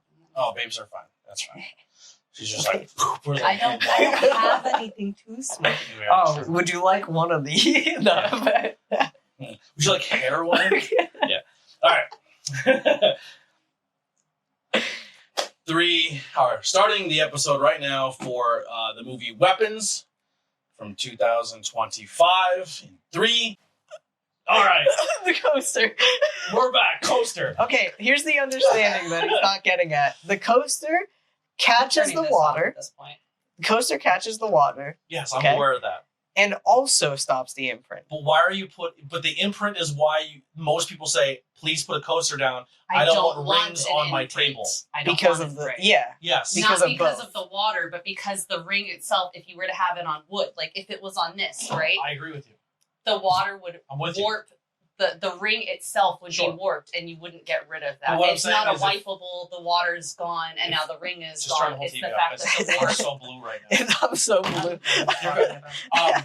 I'm just also worried about the visual. Of the podcast. So what I'm saying is, you're saying your crocheted ones, the water will still seep through and get to the table, and I said, I don't think that's as much of a problem because you're still buffering the bottom of the glass and item that you're sitting on the coaster from hitting the table, so you're not getting the ring damage. But you're still getting the water damage. I understand, but like at a bar, they're not caring if the bar gets shit spilled on it. They're not caring if... Right, because bars haven't been made out of wood since the 1800s. I get that, but in general, like even Pilgaroos bar is made out of like concrete. Yeah. They don't want the ring from the glass. No, they don't care about a ring. They don't want the stickiness. Pilgaroos doesn't care about a ring on the bar. It's a spectrum. As they say, it's a spectrum of coasters. This essentially is water wet or is like do you? No, you're asking about water. It's not just like coasters aren't just for water. Right. Coasters are to like stop spillage, like to. But what she's saying is with the crocheted one, it wasn't catching. So this is better, right? Because it's not it catches soaking both. Anything in. Yeah. My argument was. Are you more worried about the condensation hitting the table? Or are you more worried about the ring? Neither. I don't care about the ring. I care about water. My whole life has been a coaster is to leave stop, a ring on my table. The whole point of the coaster is to stop wetness from hitting the surface. Okay. And most coasters are made of in ring form, in droplet form, in splash form. I guess just wetness, surface, my life has been cushion in between. Fucking don't leave a ring. Don't leave a ring. The rings were the issue. The ring was what the problem was. Yeah, but the only way it would leave the designed to not have the ring. Right. The only way it would leave the ring is if there was condensation, right. like a warm drink. That. Yeah. But like what I'm saying is, if a little condensation gets outside, you're more still protecting the bottom of the can or glass from leaving the ring because the coaster's still okay. So I'm gonna take you down a separate path now. What if you had a hot cup? Okay. Yeah. So you're gonna if you have a hot cup mug, and you have that mug has like a concave, right, or convex on the bottom of it. So it's still going to have the ring. Shit, I never thought about that. You will still have a ring that's not coming from the outside. It's only being suctioned on the inside. So the coaster itself. Another reason for the coaster is for that heat to not warp your wood as well. You can still get a ring without having wetness on the outside. And also so that you don't then pick up the drink, put your arm down where it was, and then burn yourself. There you go. Yeah. So, another bonus content. We like to take the second to talk about things that we're watching and that we're into. Anything, music, pop culture. Hell yeah. Actually, this is the horror episode. Have you seen any other horror stuff? I watched Good Boy. Oh yeah, that's right. Yeah. Y'all watch that? I want to see it. Yeah, you do. without spoiling, it's great. It's a really good horror movie. I think it does a lot more at the same, like, I think it does a lot more of the same of weapons. Gotcha. Where gore isn't necessarily a thing that happens. It's not oversaturated. Yeah, I love how everyone knows the premise of the movie, and then people are hating the movie because they didn't like the premise that's been told to them the entire time. Yeah. They're like, there's nothing really happening. It's just from the perspective of a dog. Yeah. No shit. That's what you've been told. And that's also a lie. A lot happens, so. Yeah. But I will say, I don't want to spoil it, but I feel like it's necessary. The dog doesn't die. Yes. I will say that. The director even came out and said that There is a dead dog. There is a dead dog. Yes. But the main character dog isn't Yes. dead. Gotcha. Okay. Yes. And there is depictions of not animal cruelty, but definitely endangerment. Gotcha. So if that's something, I think those are fair warnings. I think that's fair. Yeah, no. Is that like animal violence? I am trying to more maybe put not warnings. Cruelty, like we're not killing the dog, but is there like animal abuse? Kind of, yeah, kind of. It's hinted yeah, we'll at, just yeah. It's hinted at, but not visualized. And it's a really good telling. I mean, it made me like after the movie, I was like, shit, I need to be more kind to my cats. Like I don't know, not like. And the thing is, like, I don't even do like. I guess I just don't do anything with my cats. I'm like, I need to do more stuff with my cats. Like, you know what I mean? This movie gives me like Courage the Cowardly Vibe dogs. Courage the Cowardly Vibe dogs. Yeah, I know. Vibes. Yeah, sorry. Where Courage, I always had the theory that what Courage was seeing wasn't real.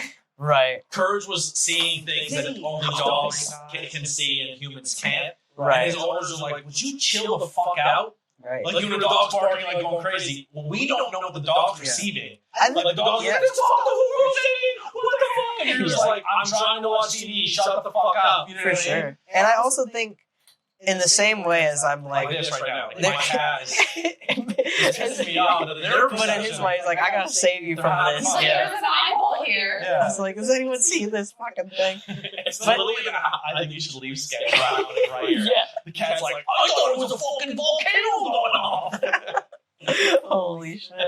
I'm sorry. No, you're good. I'm just saying, like, I definitely feel like what Good Boy does, and here's the thing too, it was not written to be a theatrical release. It was written as for a film festival. So even taking that into mind, like, fuck, this is a good movie. And the fact that someone backed it enough to get it to play in theaters, you know, not long after, it was pretty long after, actually. I love that more independent film directors and stuff are getting shots. Yeah.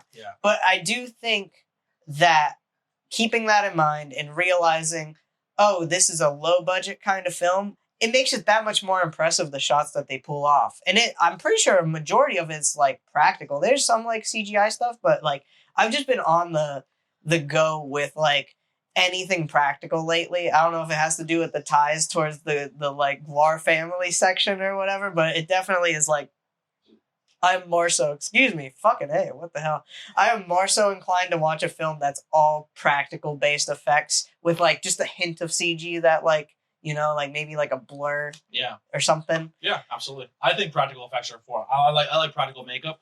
I like practical stuff like that. Like, I like art where it's just like, oh, cool, you can make the monster in CGI, or we could put prosthetics on. It's still, the thing is though, like, I guess for me with CGI is like, it is very impressive. I appreciate both, if that makes sense. Yeah, well, because it's still time consuming. It's not like you just fucking. There's a difference between AI and CGI, and that's like a whole fucking conversation that people have to have. But AI is in everything. AI isn't just ChatGPT. Yeah.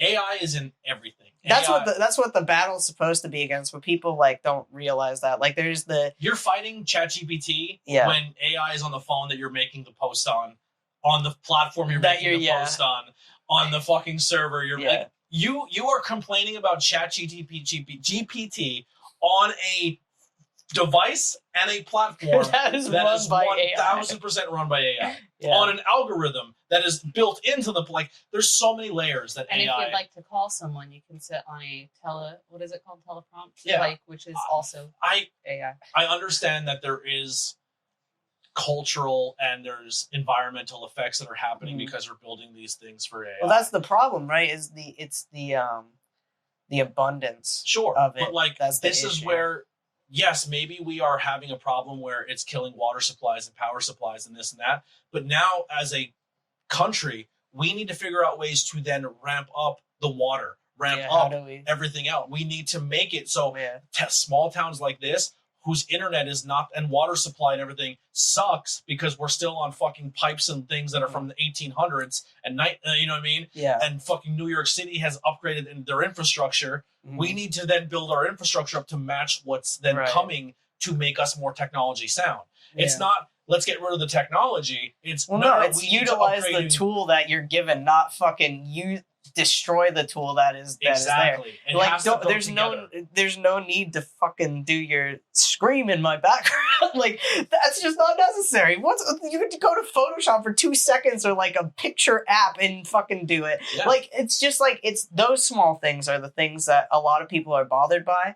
But instead of stating that, they're just like, abolish AI. And it's like, you don't know what the fuck you're talking about. The problem is, too, is like the podcasts. Podcasts can go away tomorrow because AI, you can literally tell AI to make you a podcast that you can listen to based on something. Sure. And there's no tell me a story. Yeah, exactly. You can literally say, AI, I need a thumbnail and artwork for this. And you're killing local artists. Music. Hey, AI, make me I want to hear this song sang by this song and this theme and this makes band, it, and you don't have a fucking. I think the tough thing too is a lot of people will make that argument, the artist thing, right? Mm-hmm. A lot of people make that argument.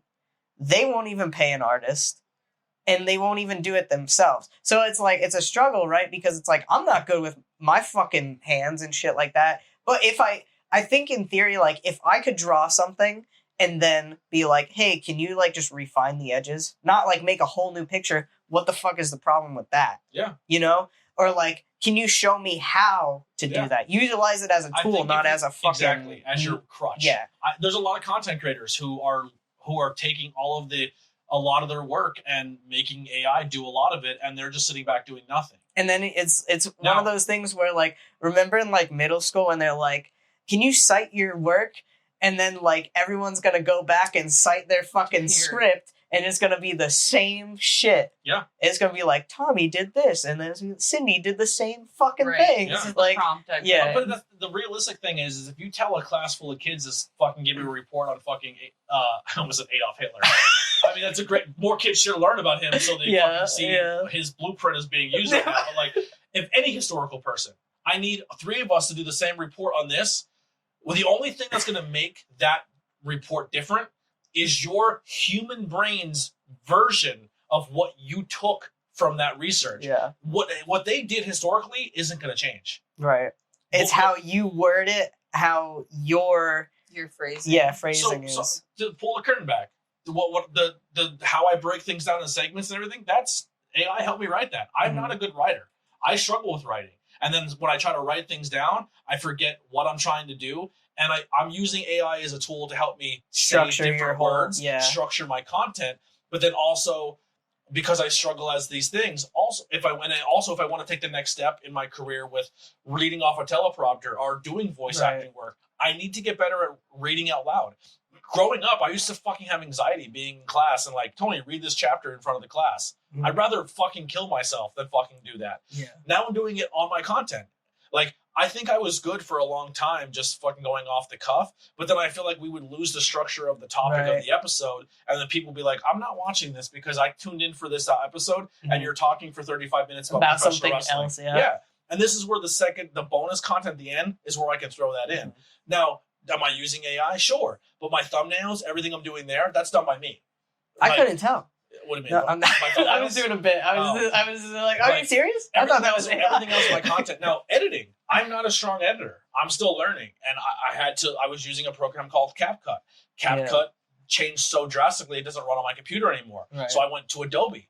Now I found a program and an add-on in Adobe that I can drop these 3 cameras in, say, this camera's me and Lily, this camera's Billy, this camera's all 3 of us. Right. It takes that footage and fucking lines it up, lines everything up, but then also says, Billy's talking, cut to Billy's camera. Right. And that's utilizing it in a way that actually fucking is helpful and not just I'm like stupid. You know what I mean? You're not wasting hours editing a podcast because I have a 40-hour-a-week job to do. Mm-hmm. I have a relationship to maintain. I'm someone who didn't maintain a relationship and friendships and everything because I sat at a table and did everything like. So yes, am I using AI to help with my editing? Sure, but I'm also now using that time that I'm not putting into all that to fucking be with humans and be with my partner and enjoy stuff and like. So in that aspect, it's like sure. Am I ruining the environment by using but it's AI? not like here's the thing though, is like sitting there going, "Hey, can you I need a podcast about weapons." Yeah, that's it. There's your prompt. Like you're sitting there going, "Hey, here's my information. This is my setup. This is what I want. This is what I want to talk about. These are the people I want to talk about. I want to talk about other things that they've done. I want to have this and this and this and like." But even in my prompt, I have it written out like, "Hey, give me a section about the director." Yeah. Guys, what do we think about the director? And then we are putting our genuine human thoughts where we're still not making it a complete AI podcast. AI is giving me that structure to say something like, hey, here's a topic. Right. Then here's your characters. Then here's your movie. But still, I feel like I'm doing a good job, at least for me anyway. This is the first time you've seen this new structure. Where I still feel like my guest is involved and we're still talking about the movie. Yeah.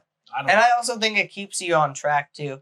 I think that would be ideal. Send the fucking format to the next person. You know what I mean? Send the format. That way it'll be a lot easier. But a part of me is also terrified that I send someone, hey, this is my... And then they immediately judge that this is a complete AI podcast. I don't want to help anymore. Right. But I'm letting you come here experiencing this and see what I'm doing. I think using the pinpoints will be so much more helpful. Yeah. Like in that aspect, so you could be like, here, we're on section 1 right now. And then like... Sure. You know what I mean? And then you can cut out like when you're like, oh, section 1. Because even when AI does this, I even tell AI, hey, I don't like this. And then, and I talk to AI, and then because AI is fucking what it is, it's learning me. Mm-hmm. And like even my intro and outros, it's learning my humor and it's watching my channel. Right. And it's saying, oh, this is like, if you want to blast in front of your boss, you'll get fired. Good for you. Like that's something I would say, you know, which is kind of fucking weird that it's doing that. But yeah, there was I was driving home and I left my aux cable out of my car because I had to take it to the garage. So I took it out and I forgot to put it back in. So it was like at my fucking house. So I was driving home today from New Hampshire, which is a 6-hour drive. And then I just stopped here because I was like, I want to do the weapons episode. And if I don't do it, I'm going to be so mad at myself. Chuck couldn't make it tonight. And Courtney was going to jump in, but she couldn't make it either. Oh, damn. Yeah. Well, I hope that I helped enough. Yeah. I would love to do more with because I fucking love Zach. And so even if we did like episodes where we watched his previous films, I think it'd be funny for us. On the list. Well, I think it'd be funny for us to watch Miss March first, because that's a comedic movie, and then go to Barbarian, and you'd be like, "What the fuck? Like, what the fuck is the drastic change?" When people don't stay to the they have a format maybe or a style. But is that done? I think it's just about. Hey, Ruby. What is it? Ruby Soapworks. Ruby Soapwork candles. We need to order a new one soon. They're a local business I fucking love. Hell yeah. Yeah, I remember the WAP candle I used to put on the podcast. It was called WAP. But it was like a warm apple pie, not... Wow. Yeah. I was like, this candle's fucking amazing. And then I used to use their soap. Like their hair, like they had a bar soap. Oh, shit. And I was like, dude, their stuff is so good. That's right. And then we were at Pride, and I physically met the people who did it. And I was like, dude, I've been a fan of your fucking shit forever. And they're like, what? I was like, yeah, I love your products. Like, that's so cool. Yeah, they're local. You know the shop down the street from the YMCA, between the YMCA and the police station, there's like that building that all these local craft people put their stuff inside of. And you go inside there, and it's like a little. Have you ever been in there? Oh, no. It's like a little. The window is there, and it's like right by. It's like a consignment shop. Kind of, but it's all like local. But their stuff was in there. It's here in Pottsville. Oh, in my town. Yeah, I'll show you where it's at. But I have no. I don't even know. She where hasn't the even been in YMCA there. is, Yeah. So. Oh shit! I would like to go. Yeah. Yeah, but it's a cool little place. But that's where I first found them. But now I found they have their own thing. I like them a lot. There's a girl at my job who makes soaps. I buy her soaps a lot. And then there's this place I want to order some stuff from because I had a beard oil from them and something else I love, but they're called Conjuring, but they're more like spooky, paranormal, witchy vibe soaps and stuff. And I've only gone to like locally for that stuff was Loki and Layla's candles. Dude, they were good too. But I think he took the regular store out, so now they've just been kind of like I'm not sure where they've been yet, but I used to use their stuff a lot too. Yeah. Loki and Layla were like big supporters. Well, they're still big supporters of the content. I've seen them at Brewfest, and we're still very. They had a candle that was called like the Husky, and I was like, dude, this smells like Nirvana's Closet. And it was like very Nag Champa Patchouli based candle. That's awesome. I love that. So we carry the incense from that used to be in Nirvana's Closet. at my shop. Yeah. What are they? The Wildberry incense. Is that what it was? Mm-hmm. I thought that was just Nok Champa the whole time. Nah, dude. Come through. Because, like, I tell people that all the time. Like, do you ever go to Nirvana's Closet in the store? We're the only shop that I know that actually carries them still. And there's in Cressona, there's a smoke shop that also does, but not as many. How much is like a pack of incense? 10 of them is like $3. Oh, maybe I'll just sometimes people will spend like $100 and like, I'll just be like, just take next time you come to the podcast, I'll throw you like 20. Just bring me like $20 worth of incense. Word, I got you. And guys, I have a little incense thing over. I usually light one for the podcast, but I didn't do it this time. I had the candle lit.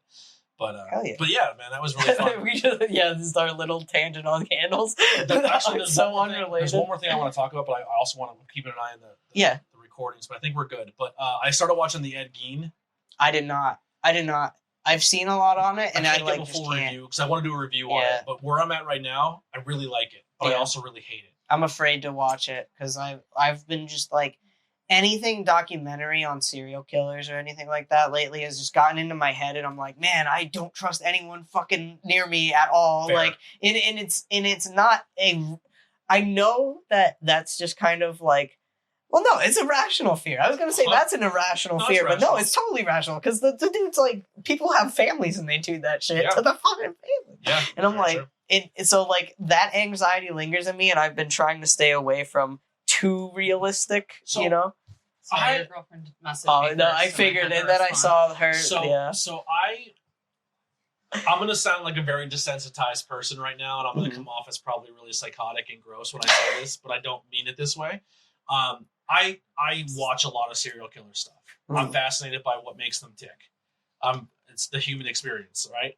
I love mind hunters. Well, why do people become fucking therapists or like, you know what I mean? Like psychiatrists. I have a lot of theories, and sometimes those theories probably offend and upset people, but it is what it is. But I always was I was always told that Ed Gein's the worst of the worst. And then researching and learning about Ed Gein, I was like, he really wasn't that bad. But what he did was so early on, and it was so publicized at such an early time, and it was trying to deflect a lot from what was happening in the world at that time. Because that's the dude that also inspired so many other cultural horror movies that were so graphic and gratuitous. Well, that's what I was going to say. He was the dude that inspired like Leatherface's character and shit Psycho like that. and Silence of the Lambs. But he was essentially, and I'm going to say simple-minded, but he was mentally challenged, but also had a lot of deficiencies and stuff like that, and then had a very overbearing mother. But he only has confirmed 2 kills under his belt. Right. And the rest was just him grave robbing. And then taking dug-up bodies, which I think it's still gross and weird. Yeah, but you're like, but he didn't murder them. I think it's a lot weirder to be Jeffrey Dahmer killing someone and then taking their bodies and physically by hand the person he then killed, and then dismembering their body and eating it and doing what he did. I feel like Gein was like, well, this person's already dead. In his rational, simple mind, well, they're already gone. No one's going to care that they're in the ground or not. I'm fascinated by it. I'm going to go dig them up. I'm not saying what he did was correct. Right. I just don't think it's as bad as to put him on number 1 or something. No, yeah, for sure. I also like. I do think. Do you remember the Dahmer like biopic that they did, where like they make him out to be a lovable character because I guess that's how they want you to feel about like whatever. I don't think Dahmer did. They did but that at all then people, I think they did. Yeah, because they used that kid from the Disney Channel, right? Yeah. Like that one, the kid from Ross Lynch or whatever. From the kid from American Horror Story. I know American Horror Story. Evan Peters. Yeah. That was Jeffrey Dahmer. Why did I think it was? There was a couple different films. Bundy, they make you feel like he's a relatable small guy because that's how he did. But Dahmer was another one who was just a really weird, quirky, strange fucking dude. Without spoiling it, because it's a good watch, but like I just really think that or at least the people that watched it. That's the problem. The people that watch watch serial killer stuff. There's 2 movies. Yeah, so My Friend Dahmer, I guess, was a movie, and that's the one that the Disney Channel. My Friend Dahmer was a documentary based off someone who it's was legit. It's a movie, not a documentary. Yeah, My Friend Dahmer is based off of. It's based off the book of a guy who actually was friends with Jeffrey Dahmer growing up. Is it the one? Right, but that's the one. I think that's the one that I'm probably talking about. He was romanticized. Right. Oh, yeah. really? Yeah, because like the Netflix one, he was not.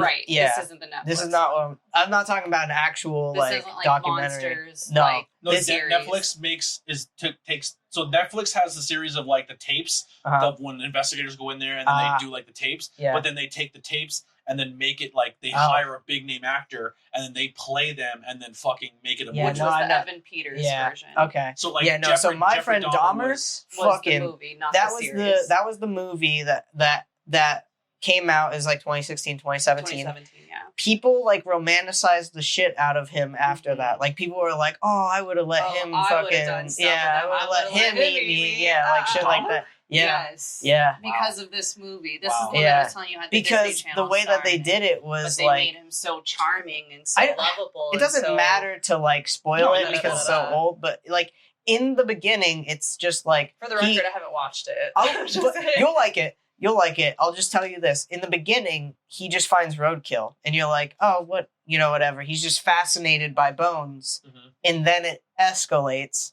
And then it turns into, like, the relationships that he's had. And he was also gay and sexual. You think, well, no, that's what it is. They think that he was gay, but they never insinuate. Like, it's never been, like, proven. It was. I don't know. He's 100% gay. But I think that's why, though. I think that they're like, oh, well, not cater, but like they definitely play on the gay thing and they try to make it seem like, oh, but he could have been a better person if he just got like. This is where it gets tough when you talk about serial killers, especially the key ones, the Mount Rushmore ones, if you want to say. Mm-hmm. I don't like when people say my favorite serial killer because you're romanticizing someone who hurt people. Yeah. But a lot of them, especially the ones that were pushed to the main media, there was an anti-gay movement happening, and then they were blaming the fact that they were gay, that they were serial killers. Right. Which I don't necessarily agree, but I also think when you sexually repress people and you don't let people be who they are and you make it so stigmatized and like if you're gay, you're evil, I think that's when people who were gay were kind of like act out or whatever. If I'm evil, let me show you how evil I can. 100%. Yeah. Dahmer was taught that he was this evil monster scumbag because he was gay. Mm-hmm. Instead of being accepted and being like, hey, you're gay. Like, that's where I think it's from a different perspective where I'm like, hey, maybe this guy could have been fixed if society was treated people of that differently. It's like you're going to be Dahmer or you're going to be Freddie Mercury and you don't know don't know the coin flip. Yeah. It's just an But he was still super calculated and he hurt people and he did horrible fucking things. Right. And it's such an unfair like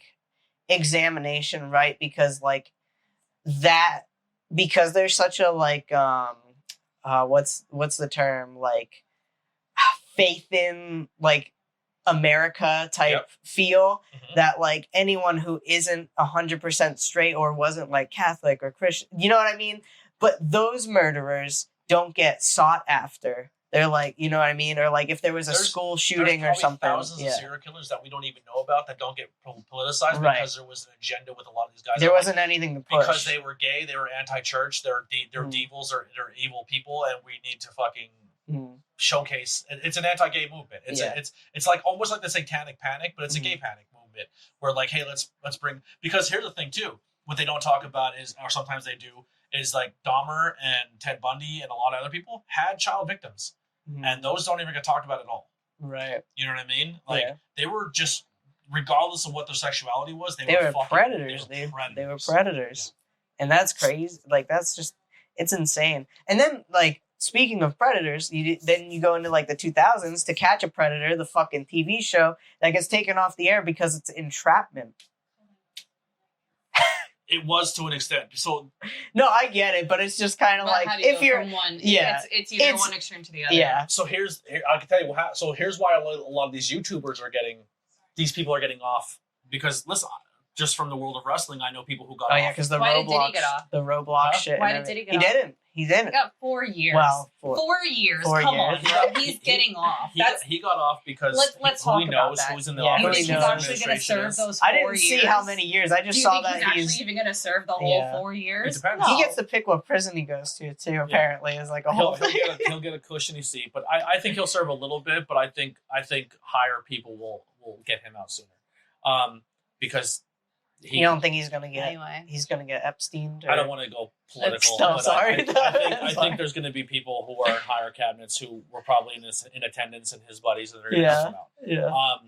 But Shit, what was I saying with the? The Predator, catch the Predator. Yeah. So the Predator. There's a guy. I watch a lot of them on YouTube, and there's people who are really good, and there's some people who are good, but they're also shitty people, and it's a whole thing. But if you go into a YouTube chat, movement now, yeah. So if you go into a chat and I say, I'm attacking, I'm trying to get you to be the predator. Mm-hmm. If I make a chat and I message you first, that is 100% entrapment. Mm-hmm. I'm contacting you first, and I'm directing the conversation based on, because I know you're going to take the bait. So I'm pretty much entrapping you by telling you I'm underage by messaging you first. Right. By law, that's a trap. Even though you're still going along with it and doing everything that's illegal, I'm grabbing you and steering you in that direction. Mm. What happens is these people go on these chat. The way that the good people catch them is they go into these places with these profiles. They're saying that, hey, I'm 18 or I'm 27 or I'm 19. They message them and then say, hey, I'm actually insert underage person age here. Right. Are you okay with that? Are you okay with that? And then this person goes, sure am. And then you're fucked. Right. Then, once again, in those conversations, you have to let them engage in the sexuality. You have to let them engage in inviting you over. You have to let them engage on the meetup. It's crazy how that was like a whole thing where they were like, oh, let's get them. But then half of the time it was just like, for the bad fucking things, it was literally just people with like bad people got off with no charges, no registry, no nothing, because the people who did the investigation did it wrong. Mm-hmm. And never they didn't do it by the book. Contact enforcement or anything like that. Yeah. Well, not even in contacting the enforcement, because there's still times when you don't have to contact the police and say, here's my evidence. And depending on some DAs are like, I don't want to deal with this because it's like kind of like being a good podcaster and shitty podcasters.